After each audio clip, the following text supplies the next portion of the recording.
सब प्रेम से बोलो श्रीमद् भागवत पुराण की जय। राधा कृष्ण भगवान की जय। राजा परीक्षित ने सुखदेव जी से पूछा, भगवान, योग रूप वायु से प्रज्वलित हुई ज्ञान अग्नि से जिनके राग आदि कर्म बीज दग्ध हो गए हैं, उन आत्माराम मुनियों को देववश यदि स्वयं ही अणिम आदि सिद्धियां प्राप्त हो जाए, तो वे उनके राग द्वेष आदि कलेशों का कारण तो किसी प्रकार हो नहीं सकती। फिर भगवान ऋषभ ने उन्हें स्वीकार क्यों नहीं किया? श्री सुखदेव जी कहते हैं, तुम्हारा कहना ठीक है, किंतु संसार में जैसे चालाक व्याध अपने पकड़े हुए मृग का विश्वास नहीं करते, उसी प्रकार बुद्धिमान लोग इस चंचल चित्त का भरोसा नहीं करते। ऐसा ही कहा भी है, इस चंचल चित्त से कभी मैत्री नहीं करनी चाहिए। इसमें विश्वास करने से ही मोहिनी रूप में फंसकर महादेव जी का चिरकाल का संचित तप क्षीण हो गया था। जैसे व्यभिचारिणी स्त्री चार पुरुषों को अवकाश देकर उनके द्वारा अपने में विश्वास रखने वाले पति का वध करा देती है, उसी प्रकार जो योगी मन पर विश्वास करते हैं, उनका मन काम और उसके साथ ही क्रोध आदि शत्रुओं को आक्रमण करने का अवसर देकर उन्हें नष्ट भ्रष्ट कर देता है। काम, क्रोध, मद, लोभ, मोह और भय आदि शत्रुओं का तथा कर्म बंधन का मूल तो ये मन ही है। इस पर कोई बुद्धिमान कैसे विश्वास कर सकता है? इसी से भगवान ऋषभदेव यद्यपि इंद्रादि सभी लोकपालों के भी भूषण स्वरूप थे, तो भी वे जड़ पुरुषों की भांति अवधूतों के से विविध वेश, भाषा और आचरण से अपने ईश्वरीय प्रभाव को छिपाए रखते थे। अंत में उन्होंने योगियों को देह त्याग की विधि सिखाने के लिए अपना शरीर छोड़ना चाहा। वे अपने अंतकरण में अभेद रूप से स्थित परमात्मा को अभिन्न रूप से देखते हुए वासनाओं की अनुवृत्ति से छूटकर लिंग देह के अभिमान से भी मुक्त होकर उपराम हो गए। इस प्रकार लिंग देह के अभिमान से मुक्त भगवान ऋषभदेव जी का शरीर योग माया की वासना से केवल अभिमान आभास के आश्रय ही इस पृथ्वी तल पर विचरता रहा। वे देववश, कोंक, वेग और दक्षिण आदि कुटक कर्नाटक के देशों में गया और मुंह में पत्थर का टुकड़ा डाले तथा बाल बिखेरे उन्मत्त के समान दिगंबर रूप से कुटकाचल के वन में घूमने लगा। इसी समय झकझोरे हुए बांसों के घर्षण से प्रबल दावा अग्नि धधक उठी और उसने सारे वन को अपनी लाल लाल लपटों में लेकर ऋषभ देव जी के सहित भस्म कर दिया। राजन, जिस समय कलयुग में अधर्म की वृद्धि होगी, उस समय कोंक, वेंक और कुटक देश का मंदमती राजा अरहत वहां के लोगों से ऋषभदेव जी के आश्रम अतीत आचरण का वृत्तांत सुनकर तथा स्वयं उसे ग्रहण कर लोगों के पूर्व संचित पाप फल रूप होनहार के वशीभूत हो भय रहित स्वधर्म पथ का परित्याग करके अपनी बुद्धि से अनुचित और पाखंड पूर्ण कुमार का प्रचार करेगा। उससे कलयुग में देव माया से मोहित अनेकों अधम मनुष्य अपने शास्त्र विहित सोच और आचार को छोड़ बैठेंगे। अधर्म बहुत कलयुग के प्रभाव से बुद्धिहीन हो जाने के कारण वे स्नान न करना, आचमन न करना, अशुद्ध रहना, केश नुचवाना आदि ईश्वर का तिरस्कार करने वाले पाखंड धर्मों को मनमाने ढंग से स्वीकार करेंगे और प्राय वेद, ब्राह्मण एवं भगवान यज्ञ पुरुष की निंदा करने लगेंगे। वे अपनी इस नवीन अवैध स्वेच्छाकृत प्रवृत्ति में अंध परंपरा से विश्वास करके मतवाले रहने के कारण स्वयं ही घोर नरक में गिरेंगे। भगवान का ये अवतार रजोगुण से भरे हुए लोगों को मोक्ष मार्ग की शिक्षा देने के लिए ही हुआ था। इसके गुणों का वर्णन करते हुए लोग इन वाक्यों को कहा करते हैं, अहो, सात समुद्र वाली पृथ्वी के समस्त द्वीप और वर्षों में ये भारतवर्ष बड़ी ही पुण्य भूमि है, क्योंकि यहाँ के लोग श्री हरि के मंगल में अवतार चरित्रों का गान करते हैं। अहो, महाराज प्रियव्रत का वंश बड़ा ही उज्जवल एवं सुयशपूर्ण है, जिसमें पुराण पुरुष भी श्री आदि नारायण ने ऋषभ अवतार लेकर मोक्ष की प्राप्ति कराने वाले परमहंस धर्म का आचरण किया। अहो, इन जन्म रहित भगवान ऋषभ देव के मार्ग पर कोई दूसरा योगी मन से भी कैसे चल सकता है? क्योंकि योगी लोग जिन योग सिद्धियों के लिए लालायित होकर निरंतर प्रयत्न करते हैं, उन्हें इन्होंने अपने आप प्राप्त होने पर भी असत्य समझकर त्याग दिया था। इस प्रकार संपूर्ण वेद, लोक, देवता, ब्राह्मण और गौ के परम गुरु भगवान ऋषभदेव का ये विशुद्ध चरित्र मैंने तुम्हें सुनाया। ये मनुष्यों के समस्त पापों को हरने वाला है। जो मनुष्य इस परम मंगल में पवित्र चरित्र को एकाग्र से श्रद्धा पूर्वक निरंतर सुनते या सुनाते हैं, उन दोनों की ही भगवान वसुदेव में अनन्य भक्ति हो जाती है। तरह तरह के पापों से पूर्ण, सांसारिक तापों से अत्यंत तपे हुए अपने अंतकरण को पंडित जन इस भक्ति सरिता में ही नित्य निरंतर नहलाते रहते हैं। इससे उन्हें जो परम शांति मिलती है वे इतनी आनंदमयी होती है कि फिर वे लोग उसके सामने अपने ही आप प्राप्त हुए मोक्ष रूप परम पुरुषार्थ का भी आदर नहीं करते। भगवान के निज्जन हो जाने से ही उनके समस्त पुरुषार्थ सिद्ध हो जाते हैं। राजन, भगवान श्री कृष्ण स्वयं पांडव लोगों के और यदुवंशों के रक्षक, गुरु, इष्ट देव, सुहृद और कुलपति थे। यहाँ तक कि वे कभी कभी आज्ञाकारी सेवक भी बन जाते थे। इसी प्रकार भगवान दूसरे भक्तों के भी अनेक कार्यों को कर सकते हैं और उन्हें मुक्ति भी देते हैं, परंतु मुक्ति से भी बढ़कर जो भक्ति योग है उसे सहज ही नहीं देते। निरंतर विषय भोगों की अभिलाषा करने के कारण अपने वास्तविक श्रेय से चिरकाल तक बेसुध हुए लोगों को, जिन्होंने करुणावश निर्भय आत्मलोक का उपदेश दिया और जो स्वयं निरंतर अनुभव होने वाले आत्म स्वरूप की प्राप्ति से सब प्रकार की तृष्णाओं से मुक्त थे, उन भगवान शिवदेव को नमस्कार है। राजा, महाराज भरत बड़े ही भगवत भक्त थे। भगवान शिवदेव ने अपने संकल्प मात्र से उन्हें पृथ्वी की रक्षा करने के लिए नियुक्त कर दिया। उन्होंने उनकी आज्ञा में स्थित रहकर विश्व रूप की कन्या पंचजनी से विवाह किया।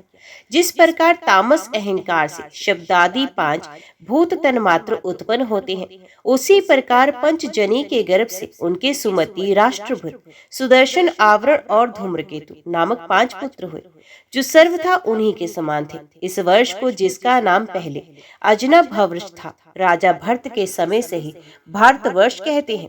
महाराज भरत बहुज्ञ थे। वे अपने अपने कर्मों में लगी हुई प्रजा का अपने बाप दादों के समान सब धर्म में स्थित रहते हुए अत्यंत वात्सल्य भाव से पालन करते थे। उन्हें होता, अधर्वयु, उद्गाता और ब्रह्मा, इन 4 ऋतुओं द्वारा कराई जाने वाली प्रकृति और विकृति दोनों प्रकार के अग्निहोत्र, दर्श, पूर्णमास, चातुर्मास, पशु और सोम आदि छोटे बड़े यज्ञों से यथा समय श्रद्धा पूर्वक यज्ञ और क्रतु रूप श्री भगवान का यजन किया। इस प्रकार अंग और क्रियाओं के सहित भिन्न भिन्न यज्ञों के अनुष्ठान के समय जब अधर्वगुण आहुति देने के लिए हवि हाथ में लेते, जो यजमान भरत उस यज्ञ कर्म से होने वाले पुण्य रूप फल को यज्ञ पुरुष भगवान वसुदेव को अर्पण कर देते थे, वे परब्रह्म ही इंद्रादि समस्त देवताओं के प्रकाशक, मंत्रों के वास्तविक प्रतिपादक तथा उन देवताओं के भी नियामक होने से मुख्य कर्ता एवं प्रधान देव हैं। इस प्रकार अपनी भगवत दर्पण बुद्धि रूप कुशलता से हृदय के रोग द्वेष आदि मलों का मार्जन करते हुए वे सूर्यादि सभी यज्ञ भोक्ता देवताओं का भगवान के नेत्रादि अवयवों के रूप में चिंतन करते थे। इस तरह कर्म की शुद्धि से उनका अंतकरण शुद्ध हो गया।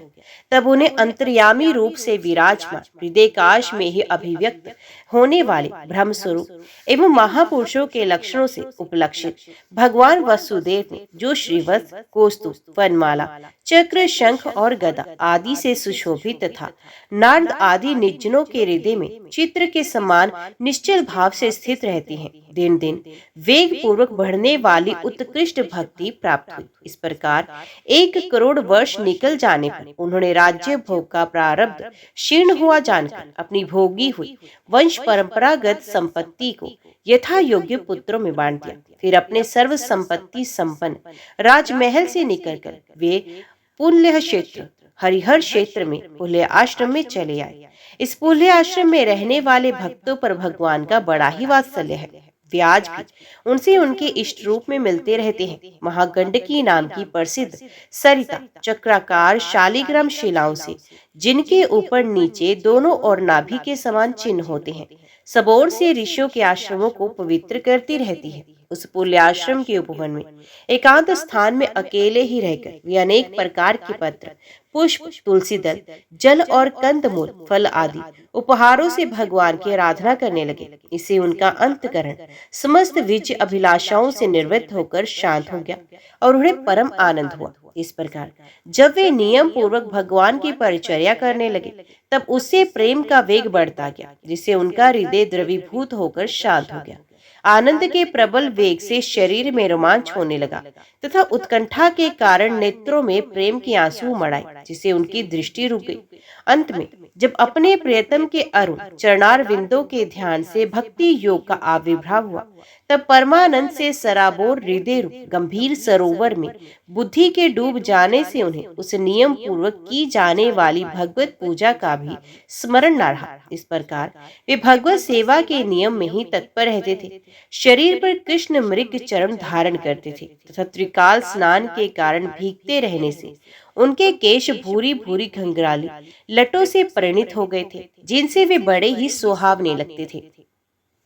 वे उदित हुए सूर्यमंडल में सूर्य संबंधी ऋचाओं द्वारा ज्योतिर्मय परम पुरुष भगवान नारायण की आराधना करते और इस प्रकार कहते, भगवान सूर्य का कर्म फलदायक तेज प्रकृति से परे है। उसी ने संकल्प रूप द्वारा इस जगत की उत्पत्ति की है, फिर वही अंतर्यामी रूप से इसमें प्रविष्ट होकर अपनी चित्त शक्ति द्वारा विषय लोलुप जीवों की रक्षा करता है। हम उसी बुद्धि परवर्तक तेज की शरण लेते हैं। एक बार भरत जी गंडकी में स्नान कर नित्य नैमित्तिक तथा शौचादि अन्य आवश्यक कृत्यों से निवृत्त हो प्रणव का जप करते हुए 3 मुहूर्त तक नदी की धारा के पास बैठे रहे। इसी समय एक हरिणी प्यास से व्याकुल हो जल पीने के लिए अकेली ही उस नदी के तीर पर आई। अभी वे जल पी ही रही थी कि पास ही गरजते हुए सिंह की लोक भयंकर दहाड़ सुनाई पड़ी। हरिण जाति तो स्वभाव से ही डरपोक होती है। वे पहले ही चौकन्नी होकर इधर उधर देखती जाती थी।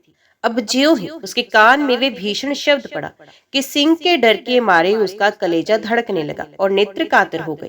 प्यास अभी बुझी ना थी, किंतु अब प्राणों पर बन आई थी, इसलिए उसने भयवश एकाकी नदी पार करने के लिए छलांग मारी। उसके पेट में गर्भ था, अतः उछलते समय अत्यंत भय के कारण उसका गर्भ अपने स्थान से हटकर योनि द्वार से निकलकर नदी के प्रवाह में गिर गया।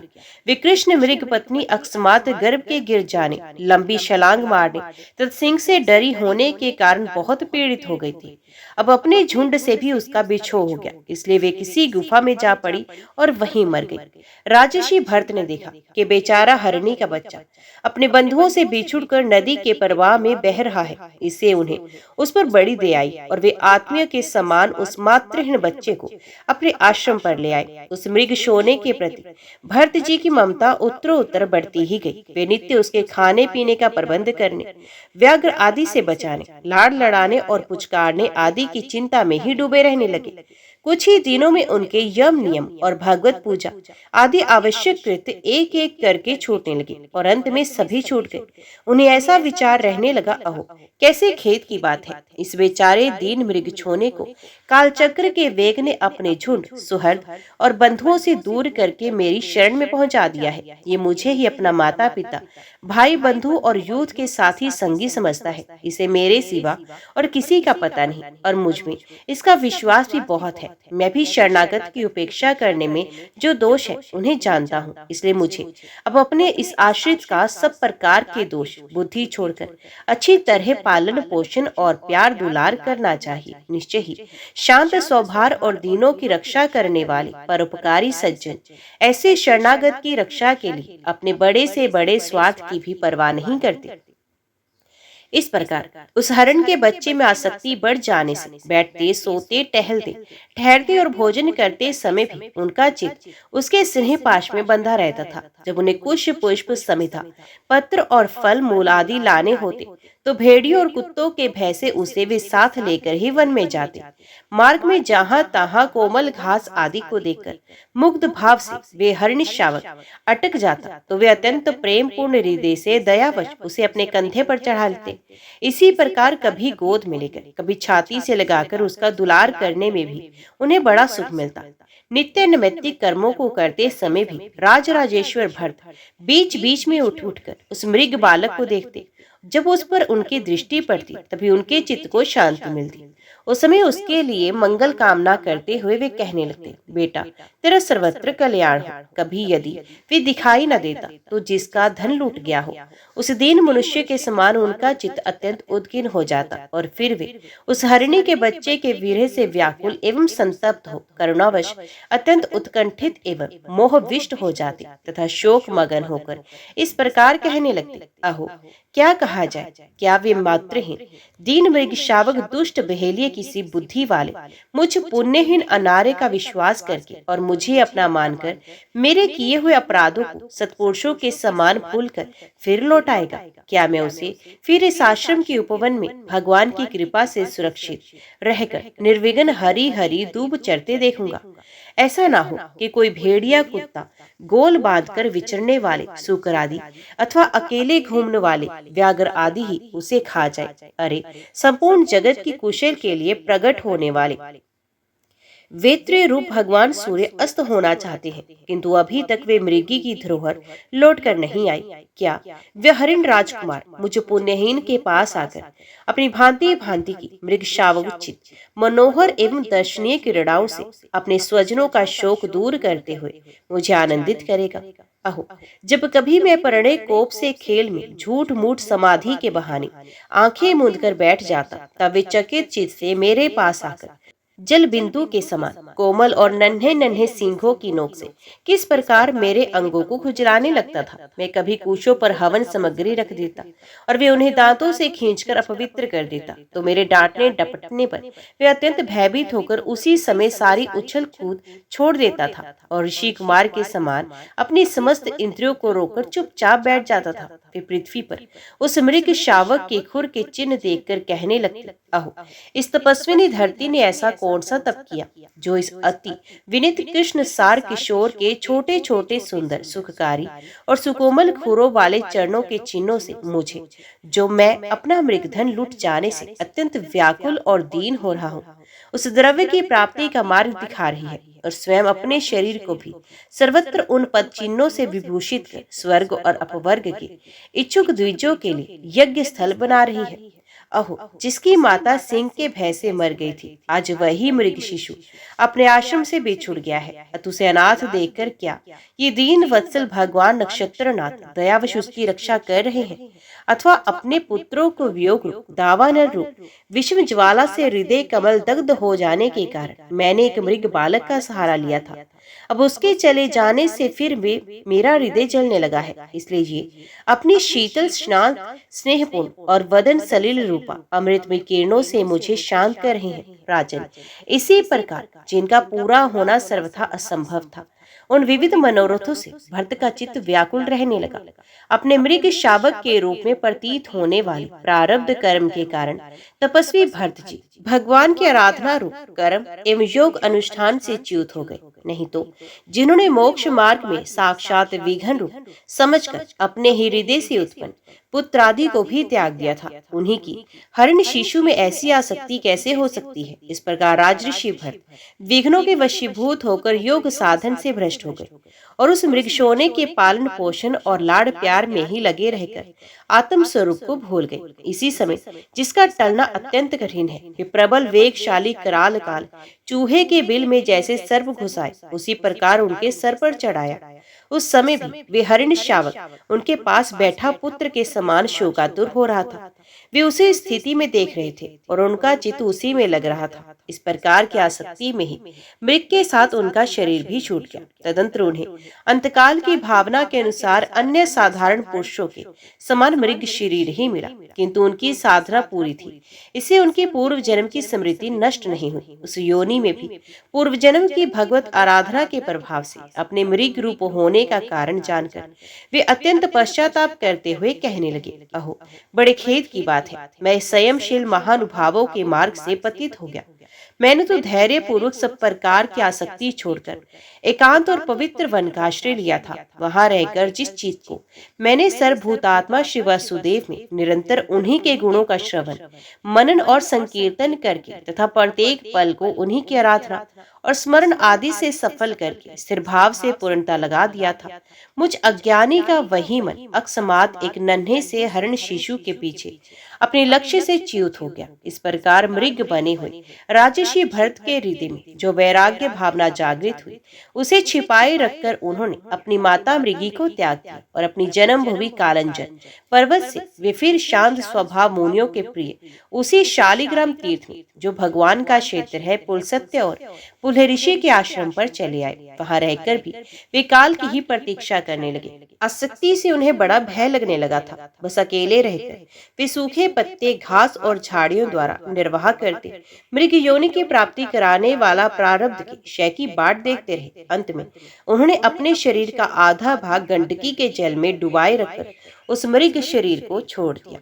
राजन, आंगिरस गोत्र में शम, दम, तप, स्वाध्याय, वेदाध्ययन, त्याग, संतोष, तितिक्षा, विनय, विद्या, अनुसूया, आत्मज्ञान और आनंद सभी गुणों से संपन्न एक श्रेष्ठ ब्राह्मण थे। उनकी बड़ी स्त्री से उन्हीं के समान विद्याशील, आचार रूप और उदारता आदि गुणों वाले 9 पुत्र हुए, तो छोटी पत्नी से एक ही साथ एक पुत्र और एक कन्या का जन्म हुआ। इन दोनों में जो पुरुष था वे परम भागवत राजऋषि शिरोमणि भरत ही थे। वे मृग शरीर का परित्याग करके अंतिम जन्म में ब्राह्मण हुए, ऐसा महापुरुषों का कथन है। इस जन्म में भी भगवान की कृपा से अपनी पूर्व जन्म परंपरा का स्मरण रहने के कारण वे इस आशंका से कि कहीं फिर कोई विघ्न उपस्थित न हो जाए, अपने स्वजनों के संग से भी बहुत डरते थे। हर समय जिनका श्रवण, स्मरण और गुण कीर्तन सब प्रकार के कर्म बंधन को काट देता है, श्री भगवान के उन युगल चरण कमलों को ही हृदय में धारण किए रहते तथा दूसरों की दृष्टि में अपने को पागल, मूर्ख, अंधे और बहरे के समान दिखाते। पिता का तो उनमें भी वैसा ही स्नेह था, इसलिए ब्राह्मण देवता ने अपने पागल पुत्र के भी शास्त्र अनुसार विवाह से पूर्व के सभी संस्कार करने के विचार से उनका उपनयन संस्कार किया। यद्यपि वे चाहते नहीं थे, तो भी पिता का कर्तव्य है कि पुत्र को शिक्षा दे। इस शास्त्र विधि के अनुसार उन्होंने इन्हें शौच, आचमन आदि आवश्यक कर्मों की शिक्षा दी। किंतु भरत जी तो पिता के सामने ही उनके उपदेश के विरुद्ध आचरण करने लगते थे। पिता चाहते थे कि वर्षा काल में इसे वेदाध्ययन आरंभ करा दूं, किंतु वसंत और ग्रीष्म ऋतु के चैत्र, वैशाख, ज्येष्ठ और आषाढ़ 4 महीनों तक पढ़ाते रहने पर भी वे विहारती और शिरो मंत्र प्रवण के सहित त्रिपदा गायत्री भी अच्छी तरह याद ना कर सका। ऐसा होने पर भी अपने इस पुत्र में उनका आत्मा के समान अनुराग था, इसलिए उनकी परवर्ती न होने पर भी वे पुत्र को अच्छी तरह शिक्षा देनी चाहिए। इस अनुचित आग्रह से उसे शौच, वेदाध्ययन, व्रत नियम तथा गुरु और अग्नि की सेवा आदि ब्रह्मचर्य आश्रम के आवश्यक नियमों की शिक्षा देते ही रहे। किंतु अभी पुत्र को सुशिक्षित देखने का उनका मनोरथ पूरा ना हो पाया था और स्वयं ही भगवत जन रूप अपने मुख्य कर्तव्य से असावधान रहकर केवल घर के धंधों में ही व्यस्त थे कि सदा सजग रहने वाले काल भगवान ने आक्रमण करके उनका अंत कर दिया। तब उनकी छोटी भार्या अपने गर्भ से उत्पन्न हुए दोनों बालक अपनी सोत को सौंपकर स्वयं सती होकर पतिलोक को चले गए। भरत जी के भाई कर्मकांड को सबसे श्रेष्ठ समझते थे। वे ब्रह्म ज्ञान रूप पर विद्या से सर्वथा अनभिज्ञ थे, इसलिए उन्हें भरत जी का प्रभाव भी ज्ञात नहीं था। वे उन्हें नीरा मूर्ख समझते थे। अतः पिता के परलोक से धारने पर उन्होंने उन्हें पढ़ाने लिखाने का आग्रह छोड़ दिया। भरत जी को मान अपमान का कोई विचार नहीं था। जब साधारण नर पशु उन्हें पागल, मूर्ख अथवा बहरा कहकर पुकारते, तब भी उसी के अनुरूप भाषण करने लगते। कोई भी उनसे कुछ भी काम कराना चाहते तो भी उनकी इच्छा के अनुसार कर देते। बेगार के रूप में, मजदूरी के रूप में, मांगने पर अथवा बिना मांगे जो भी थोड़ा बहुत अच्छा या बुरा अन्न उन्हें मिल जाता, उसी को जीव का जरा भी स्वाद ना देखते हुए खा लेते। अन्य किसी कारण से उत्पन्न ना होने वाला स्वत सिद्ध केवल ज्ञान अंध स्वरूप आत्मज्ञान उन्हें प्राप्त हो गया था। इसलिए शीतोष्ण, मान अपमान आदि द्वंद्वों से होने वाले सुख दुख आदि में उन्हें देह अभिमान की स्फूर्ति नहीं होती थी। वे सर्दी, गर्मी, वर्षा और आंधी के समय सांड के समान नंगे पड़े रहते थे। उनके सभी अंग रिष्ट पुष्ट एवं गठे हुए थे। वे पृथ्वी पर ही पड़े रहते थे, कभी तेल उपकरण आदि नहीं लगाते थे और ना कभी स्नान ही करते थे। इससे उनके शरीर पर मैल जम गई थी। उनका ब्रह्म तेज धूलि से ढके हुए मूल्यवान मणि के समान छिप गया था। वे अपनी कमर में एक मैला कुचैला कपड़ा लपेटे रहते थे। उनका यज्ञोपवीत भी बहुत मैला हो गया था। इसलिए अज्ञानी जनता ये कोई द्विज है, कोई अधम ब्राह्मण है, ऐसा कहकर उनका तिरस्कार कर दिया करती थी, किंतु वे इसका कोई विचार ना करके स्वच्छंद विचरते थे।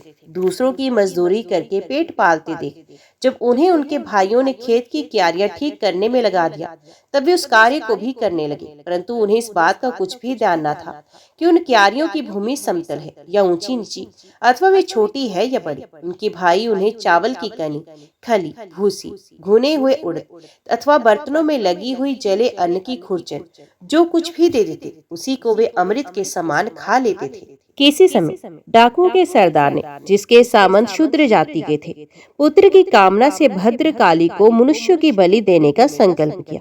उसने जो पुरुष बलि देने के लिए पकड़ मंगाया था, वे देवश उसके फंदे से निकलकर भाग गया। उसे ढूंढने के लिए उसके सेवक चारों ओर दौड़े, किंतु अंधेरी रात में आधी रात के समय कहीं उसका पता न लगा। इसी समय देवयोग से अकस्मात उनकी दृष्टि उस आंगिरस गोत्रीय ब्राह्मण कुमार पर पड़ी, जो वीरासन से बैठे हुए मृग, वराह आदि जीवों से खेतों की रखवाली कर रहे थे। उन्होंने देखा कि ये पशु तो बड़े अच्छे लक्षणों वाला है, इसे हमारे स्वामी का कार्य अवश्य सिद्ध होगा। ये सोचकर उनका मुख आनंद से खिल उठा और वे उन्हें रस्सियों से बांधकर चंडिका मंदिर में ले आए। तदंतर उन चोरों ने अपनी पद्धति के अनुसार विधि पूर्वक उनको अभिषेक एवं स्नान कराकर कोरे वस्त्र पहनाए तथा नाना प्रकार के आभूषण, चंदन, माला और तिलक आदि से विभूषित कर अच्छी तरह भोजन कराया। फिर धूप, दीप, माला, खील, पत्ते, अंकुर और फल आदि उपहार सामग्री के सहित बलिदान की विधि से गान, स्तुति और मृदंग एवं ढोल आदि का महान शब्द करते उस पुरुष पशु को भद्रकाली के सामने नीचा सिर करा के बैठा दिया। इसके पश्चात दुस्सह्य राज के पुरोहित बने हुए लुटेरों ने उस नर पशु के रुधिर से देवी को तृप्त करने के लिए देवी मंत्रों से अभिमंत्रित एक तीक्ष्ण खड्ग उठाया। चोर स्वभाव से तो रजोगुणी तमोगुणी ही थे ही। धन के मद से उनका चित्त और भी उन्मत्त हो गया था। हिंसा में भी उनकी स्वाभाविक रुचि थी। इस समय तो वे भगवान के अंश स्वरूप ब्राह्मण कुल का तिरस्कार करके स्वच्छंदता से कुमार्ग की ओर बढ़ रहे थे। आपत्ति काल में भी जिस हिंसा का अनुमोदन किया गया है, उसमें ब्राह्मण वध का सर्वथा निषेध है, तो भी वे साक्षात ब्रह्म भाव को प्राप्त हो वैरहीन समस्त प्राणियों के सुहृद एक ब्रह्मऋषि कुमार की बलि देना चाहते थे। ये भयंकर कुकर्म देखकर देवी भद्रकाली के शरीर में अति दुस्सह भ्रम तेज से दाह होने लगा और वे एकाएक मूर्ति को फोड़कर प्रकट हो गई। अत्यंत असहनशीलता और क्रोध के कारण उनकी भौहें चढ़ी हुई थी तथा कराल दाढ़ों और चढ़ी हुई लाल आंखों के कारण उनका चेहरा बड़ा भयानक जान पड़ता था। उनके उस विकराल वेश को देखकर ऐसा जान पड़ता था मानो इस संसार का संहार कर डालेंगे। उन्होंने क्रोध से तड़क कर बड़ा भीषण अट्टहास किया और उछलकर उस अभिमंत्रित खड्ग से ही उन सारे पापियों के सर उड़ा दिए और अपने गणों के सहित उनके गले से बहता हुआ गरम गरम रुधिर रूप आसव पीकर अति उन्मत्त हुए ऊंचे स्वर से गाती और नाचती हुई उन सिरों को ही गेंद बनाकर खेलने लगी। सच है, महापुरुषों के प्रति किया हुआ अत्याचार रूप अपराध इसी प्रकार ज्यों का त्यों अपने ही ऊपर पड़ता है। परीक्षित, जिन देह अभिमान रूप सुदृढ़ हृदय ग्रंथि छूट गई है, जो समस्त प्राणियों के सुहृद एवं आत्मा तथा वैरहीन है, साक्षात भगवान ही भद्रकाली आदि भिन्न भिन्न रूप धारण करके अपने कभी न चुकने वाले काल चक्र रूप शेष शस्त्र से जिनकी रक्षा करते हैं और जिन्होंने भगवान के निर्भय चरण कमलों का आश्रय ले रखा है, उन भगवत भक्त परमहंसों के लिए अपना सर कटने का अवसर आने पर भी किसी प्रकार व्याकुल नहीं होना, ये कोई बड़े आश्चर्य की बात नहीं है।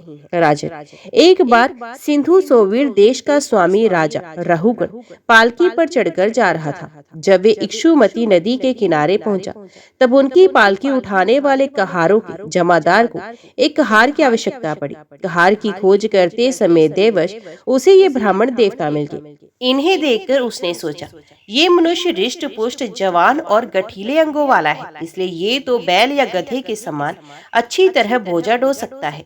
ये सोचकर उसने बेगार में पकड़े हुए अन्य कहारों के साथ इन्हें भी बलात् पकड़कर पालकी में जोड़ दिया। महात्मा भरत जी यद्यपि किसी प्रकार इस कार्य के योग्य नहीं थे, तो भी वे बिना कुछ बोले चुपचाप पालकी को उठा ले चले। वे द्विजवर कोई जीव पैरों तले दब ना जाए, इस डर से आगे की एक बाण पृथ्वी देखकर चलते थे। इसलिए दूसरे कहारों के साथ उनकी चाल का मेल नहीं खाता था। अतः जब पालकी टेढ़ी सीधी होने लगी, तब ये देखकर राजा रहुगण ने पालकी उठाने वालों से कहा, अरे कहारो, अच्छी तरह चलो, पालकी को इस प्रकार ऊंची नीची करके क्यों चलते हो? तुम अपने स्वामी का। ये वचन सुनकर कहारों को डर लगा कि कहीं राजा इन्हें दंड न दे।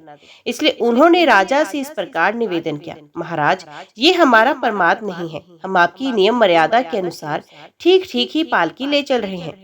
ये एक नया कहार अभी अभी पालकी में लगाया गया है, ये जल्दी जल्दी नहीं चलता, हम लोग इसके साथ पालकी नहीं ले जा सकते। कहारों के ये दीन वचन सुनकर राजा रहुगण ने सोचा, संसर्ग से उत्पन्न होने वाला दोष एक व्यक्ति में होने पर भी उससे संबंध रखने वाले सभी पुरुषों में आ सकता है। इसलिए यदि इसका प्रतिकार ना किया जाए तो धीरे धीरे ये सभी कहार अपनी चाल बिगाड़ लेंगे। ऐसा सोचकर राजा रहुगण को कुछ क्रोध हो आया।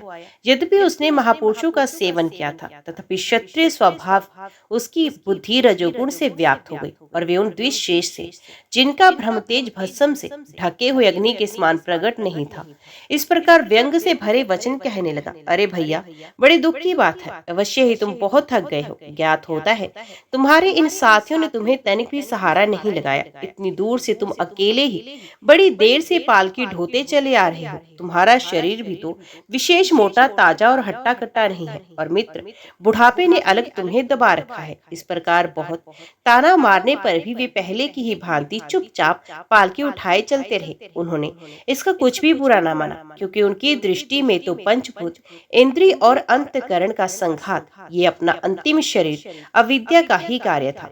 वे विविध अंगों से युक्त दिखाई देने पर भी था ही नहीं, इसलिए उसमें उनका मैं, मेरेपन का मिथ्या अध्यास सर्वथा निवृत्त हो गया था और वे भ्रम रूप हो गए थे। किंतु पालकी अब भी सीधी चाल से नहीं चल रही थी। ये देखकर राजा रहुगण क्रोध से आग बबूला हो गया और कहने लगा, अरे ये क्या तू जीता ही मर गया है? तू मेरा निरादर करके मेरी आज्ञा को उल्लंघन कर रहा है। मालूम होता है तू सर्वथा परमादी है। अरे जैसे दंड पाणी यमराज जन समुदाय को उसके अपराधों के लिए दंड देते हैं, उसी प्रकार मैं भी अभी तेरा इलाज किए देता हूँ, तब तेरे होश ठिकाने आ जाएंगे। रहुगण को राजा होने का अभिमान था, इसलिए वे इसी प्रकार बहुत सी अनाप शनाप बातें बोल गया।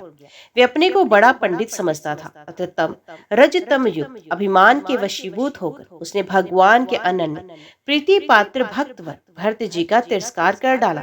योगेश्वरों की विचित्र कथनी करने का तो उसे कुछ पता नहीं था। उसकी ऐसी कच्ची बुद्धि देखकर वे संपूर्ण प्राणियों के सुहृद एवं आत्मा ब्रह्मभूत ब्राह्मण देवता मुस्कुराए और बिना किसी प्रकार का अभिमान किए इस प्रकार कहने लगे। जड़ भरत ने कहा, राजन, तुमने जो कुछ कहा वे यथार्थ है, उसमें कोई उलाहना नहीं। यदि भार नाम की कोई वस्तु है तो ढोने वाले के लिए है, यदि कोई मार्ग है तो वे चलने वाले के लिए है। मोटापन भी उसी का है। ये शरीर के लिए कहा जाता है, आत्मा के लिए नहीं। ज्ञानी जन ऐसी बात नहीं करते। स्थूलता, कृशता, आदि, व्याधि, भूख, प्यास, भय, कलह, इच्छा, बुढ़ापा, निद्रा, प्रेम, क्रोध, अभिमान और शोक, ये सब धर्म देह अभिमान को लेकर उत्पन्न होने वाले जीव में रहते हैं। मुझ में इनका लेश भी नहीं। राजन, तुमने जो जीने मरने की बात कही, सो जितने भी विकारी पदार्थ हैं, उन सभी में नियमित रूप से ये दोनों बातें देखी जाती हैं, क्योंकि वे सभी आदि अंत वाले हैं। यशस्वी नरेश, जहाँ स्वामी सेवक भाव स्थिर हो, वहीं आज्ञा पालनादि का नियम भी लागू हो सकता है। तुम राजा हो, मैं प्रजा हूँ। इस प्रकार की भेद बुद्धि के लिए मुझे व्यवहार के सिवा और कहीं तनिक भी अवकाश नहीं दिखाई देता। परमार्थ दृष्टि से देखा जाए तो किसे स्वामी कहें, किसे सेवक। फिर भी राजा, तुम्हें यदि स्वामित्व का अभिमान है तो कहो, मैं तुम्हारी क्या सेवा करूं? वीरवर, मैं मत उन्मत्त और जड़ के समान अपनी ही स्थिति में रहता हूँ। मेरा इलाज करके तुम्हें क्या हाथ लगेगा? यदि मैं वास्तव में जड़ और परमादी ही हूँ तो भी मुझे शिक्षा देना पीसे फूप को पीसने के समान व्यर्थ ही होगा। परीक्षित, मुनिवर जड़ भरत यथार्थ तत्व का उपदेश करते हुए इतना उत्तर देकर मौन हो गए। उनका देह आत्म बुद्धि का हेतुभूत अज्ञान निवृत्त हो चुका था, इसलिए वे परम शांत हो गए थे। अतः इतना कहकर भोग द्वारा प्रारब्ध क्षय करने के लिए वे फिर पहले घोड़े के ही समान उस पालकी को कंधे पर लेकर चलने लगे। सिंधु सौवीर नरेश रहुगण भी अपनी उत्तम श्रद्धा के कारण तत्व जिज्ञासा का पूरा अधिकारी था। जब उसने उन द्विश्रेष्ठ के अनेकों योग ग्रंथों से समर्पित और हृदय की ग्रंथि का छेदन करने वाले ये वाक्य सुने, तब वे तत्काल पालकी से उतर पड़ा। उसका राज्य मद सर्वथा दूर हो गया और वे उनके चरणों में सर रखकर अपना अपराध क्षमा कराते हुए इस प्रकार कहने लगा, देव, आपने द्विजों का चिन्ह यज्ञोपवीत धारण कर रखा है। बतलाइए, इस प्रकार प्रच्छन्न भाव से विचरने वाले आप कौन हैं? क्या आप दत्तात्रेय आदि अवधूतों में से कोई हैं?